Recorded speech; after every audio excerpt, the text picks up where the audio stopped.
I never imagined I'd be writing this kind of post. Looking back, maybe I should have seen the signs sooner, but love makes you blind sometimes. Here's my story. I, 27F, met Jake, 25M, 2 years ago at my friend Sarah's backyard barbecue. Sarah works with me at Memorial Hospital where I'm a pediatric nurse. Jake caught my attention right away. He wasn't like the loud, party-focused guys there. He stayed on the quieter side, helping Sarah's husband with the grill and playing with the kids. My daughter Emma, who was 4 at the time, practically claimed him as her personal jungle gym. Jake worked in IT security and had a 4-year-old son, Tyler, from his previous relationship. We bonded over single parenthood struggles and our shared love of true crime documentaries. Our first date was actually watching Netflix with our kids having a playdate. It felt perfect, natural. The first year was amazing. Jake was attentive, thoughtful, and so good with Emma. He'd bring her little gifts, help her with homework, and never tried to replace her dad's role in her life. My ex Mark and I share custody of Emma, and Jake respected those boundaries completely. Or so I thought. We decided not to move in together because we wanted to take things slow for the kids. Jake lived about 20 minutes away with Tyler, who we saw on weekends when Jake had custody. Everything seemed healthy and balanced.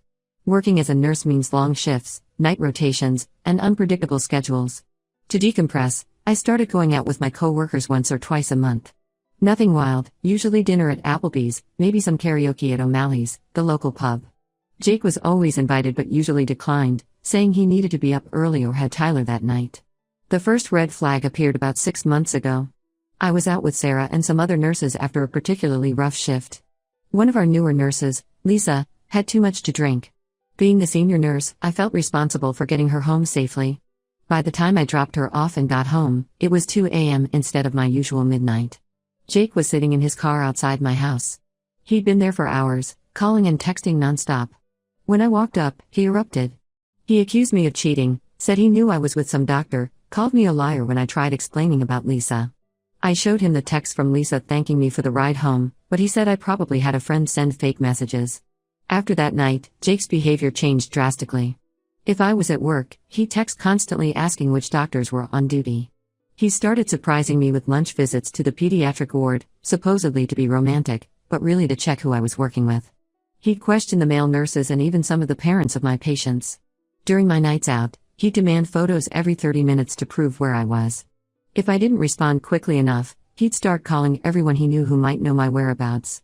One time, he actually called my ex-husband at midnight asking if he knew where I was. Things got really weird when he started following me without my knowledge. I only discovered this when I arrived at Applebee's one night and he confronted me in the parking lot. He'd been tailing my car for 20 minutes, convinced I was meeting a secret boyfriend. My co-workers watched in horror as he screamed at me, calling me horrible names. The restaurant manager had to threaten to call the police before Jake finally left. His controlling behavior extended beyond my social life. He started commenting on my scrubs, saying they were too revealing. He'd get angry if male patients' fathers talked to me too long. He even complained about me taking my male patients to the bathroom, saying it was inappropriate. I had to explain multiple times that it's literally part of my job as a pediatric nurse. The situation with Emma started worrying me too. Jake began questioning her about my activities when I wasn't around. He'd ask if any men visited the house, what time I got home from work, if mommy had any special friends. Emma didn't understand why these questions were wrong. She thought Jake was just being interested in our lives. Last week was my breaking point. I was working the night shift in pediatrics when Jake somehow got past hospital security at 3 a.m. He burst into the ward while I was checking on a sleeping patient, screaming about me sleeping with doctors. He was so out of control that my supervisor had to call security. Parents were woken up, kids were crying, and I nearly got written up for causing a disturbance. When I confronted him the next day, he broke down crying. He told me his ex had cheated on him throughout their relationship with multiple men. He said he found out when Tyler was born that the baby might not even be his, but he never got a paternity test because he was too scared of the truth. He begged me to understand that his behavior came from trauma, that he couldn't bear losing another person he loved to cheating. I felt terrible for him. What he went through with his ex sounded awful. But his behavior was affecting every aspect of my life. My coworkers were walking on eggshells around me. My friends had stopped inviting me out. Emma was learning unhealthy relationship patterns. Even my ex-husband expressed concern about Jake's influence on our daughter. When I suggested he get help for his trust issues, he completely lost it. He accused me of calling him crazy and manipulative. Then came the ultimatum: either I quit working night shifts and stop going out with friends, or our relationship was over. Now I'm torn. I care about Jake, and Emma adores him and Tyler. Breaking up means hurting both kids. But I can't live like this anymore, constantly defending my every move, afraid to check my phone, watching my daughter learn that this kind of controlling behavior is normal in relationships. My friends say I need to end it before his behavior escalates further. My gut tells me they're right, but my heart aches for the man I fell in love with, the one who seemed so perfect in the beginning. Have I been making excuses for toxic behavior? Should I try to help him heal from his past trauma? Has anyone dealt with something similar? I'll post updates as things develop. Right now, I just need perspective from people who might understand what I'm going through. Update 1. Thanks to everyone who commented on my original post. You all helped me see things clearly. A lot has happened in these 2 weeks, and I need to share it because things got much worse than I imagined. After reading the comments, I decided to stand firm about my job and friendships. I met Jake at a local coffee shop to avoid any scenes. I told him I wouldn't quit my job or stop seeing my friends, but offered to work on trust issues together. He surprised me by staying calm. He apologized for the hospital incident and promised to do better. I actually felt hopeful. That hope lasted exactly 3 days. I was helping Emma with homework when she casually mentioned playing a game on her new iPad. This confused me because Emma didn't have an iPad. When I asked where she got it, she said Jake gave it to her last week after school. She said he often picked her up and took her for ice cream or to the park. My blood ran cold. I never authorized Jake to pick up Emma. I called the school immediately. They confirmed Jake had been picking up Emma several times over the past month, saying he was my boyfriend and authorized to get her. He'd even added himself to her emergency contact list by forging my signature. When I asked Emma about these trips, she revealed Jake made her keep them secret. He told her it was their special time together, and Mommy wouldn't understand. He'd been buying her toys and treats, all with the condition that she not tell me. He'd ask her questions about who visited our house, if any men came over, what time I got home from work. I checked the iPad and found a tracking app installed. He wasn't just tracking Emma's location, he was tracking mine since she was usually with me. The iPad's photo stream showed pictures I didn't know existed, photos of me at work, at stores, at friends' houses. Jake had been following us and taking pictures for weeks. It got worse. The school principal called me the next day. Teachers reported a blue Honda frequently parked outside during recess. A male driver would watch the playground through binoculars.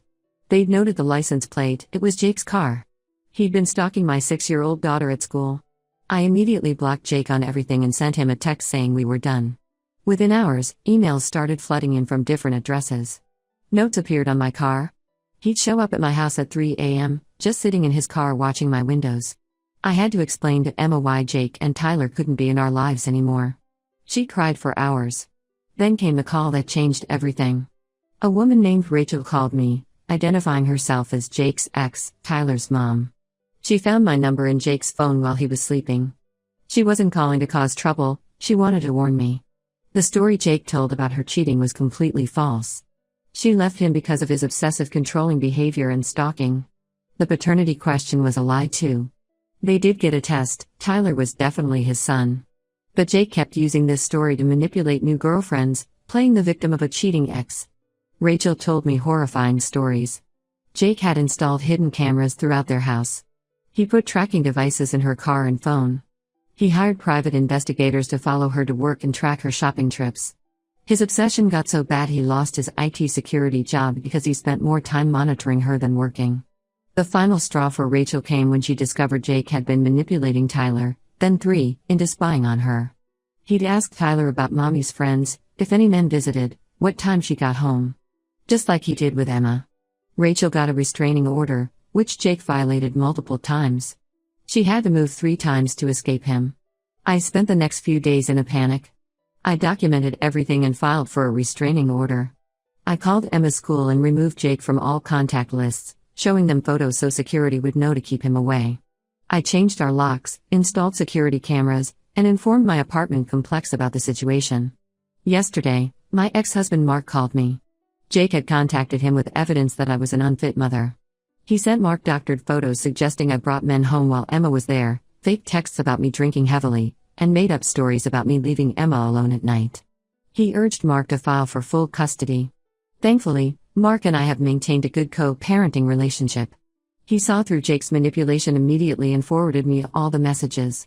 We're documenting everything for the restraining order case. The scariest part?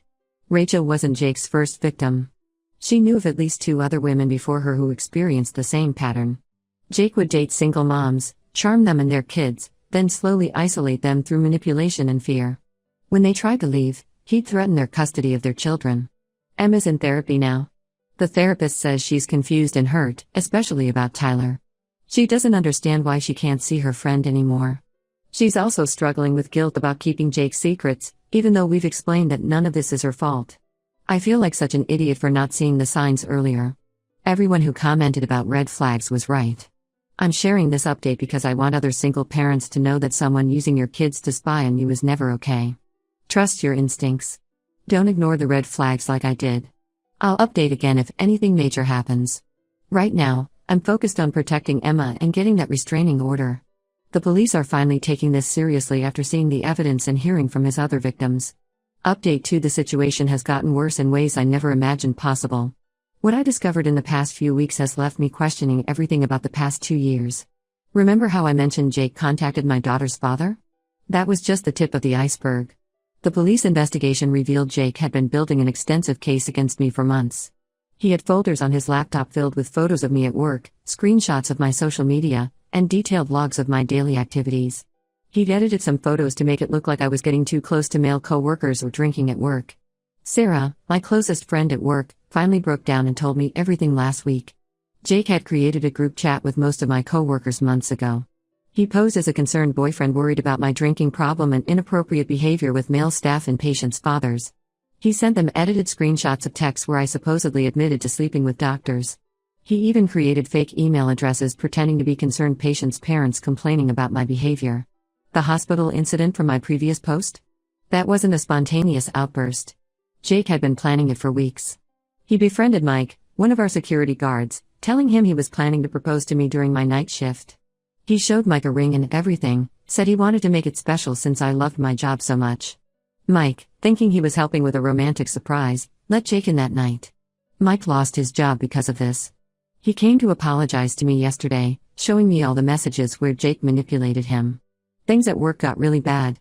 My supervisor called me in for a meeting. Jake had been sending anonymous emails to hospital administration for months. He claimed I was stealing medications from the pediatric ward and drinking during shifts. He sent them edited photos of me looking disoriented at work. I was actually just exhausted from double shifts, and fake witness statements from non-existent staff members. The hospital had to do a full investigation. They checked security footage, counted medications, interviewed my coworkers. I was cleared of all accusations, but some people still look at me differently. There are whispers in the break room. Some parents have requested different nurses for their kids. Then I discovered this wasn't his first time doing this. Through the police investigation, I learned about his pattern. Before me, there was Rachel, his son's mom. Before her, there was Amanda, a kindergarten teacher. Before Amanda, there was Kelly, a daycare worker. All single moms. All worked with kids. All had their careers nearly destroyed by Jake's accusations. Amanda had to leave her teaching job because Jake spread rumors that she was inappropriate with male students.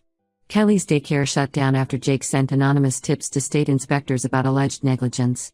Rachel nearly lost her nursing license when Jake accused her of stealing drugs, just like he did with me. The police found notebooks in his apartment detailing his investigations of all of us. He had surveillance photos, work schedules, lists of co-workers he could manipulate, planned accusations for each victim. It was all calculated, methodical. The most disturbing part? He kept trophies from each relationship, photos, personal items, even copies of the complaints that ruined his victims' careers. The detective said it wasn't just about control. Jake got satisfaction from systematically destroying women's lives. My co-workers are finally seeing the truth.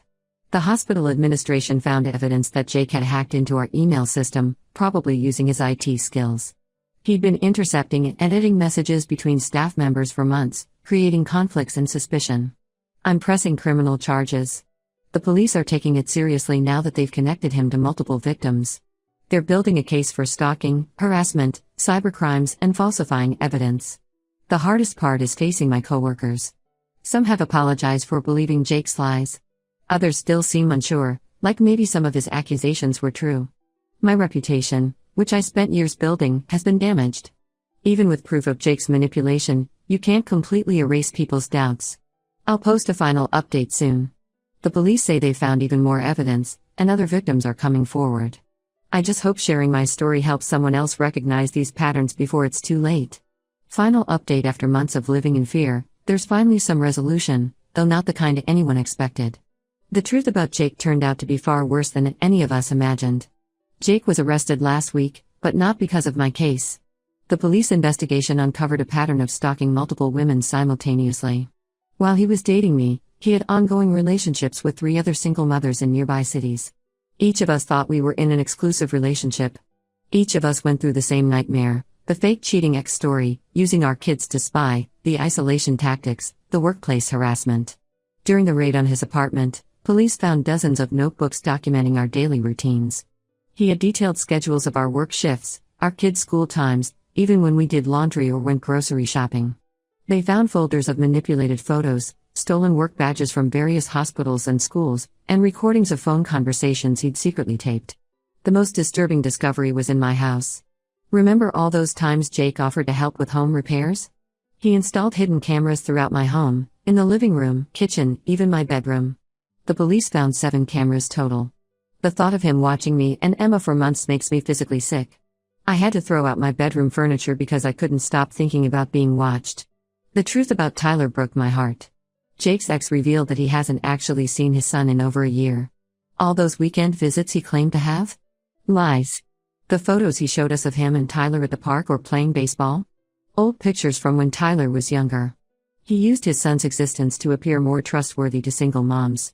My workplace situation is slowly improving. After Jake's arrest made the news, the hospital administration issued a formal apology. They're implementing new security measures to prevent similar situations. Most of my coworkers have apologized, especially after learning about his other victims. Mike, the security guard who lost his job, was offered his position back with back pay. The legal case against Jake is massive.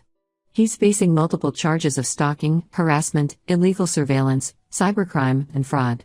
His lawyer tried to make a deal: he'd leave all his victims alone if we dropped charges. None of us agreed. The prosecutor says with the evidence they have, Jake's looking at significant prison time. Emma and I are moving next week.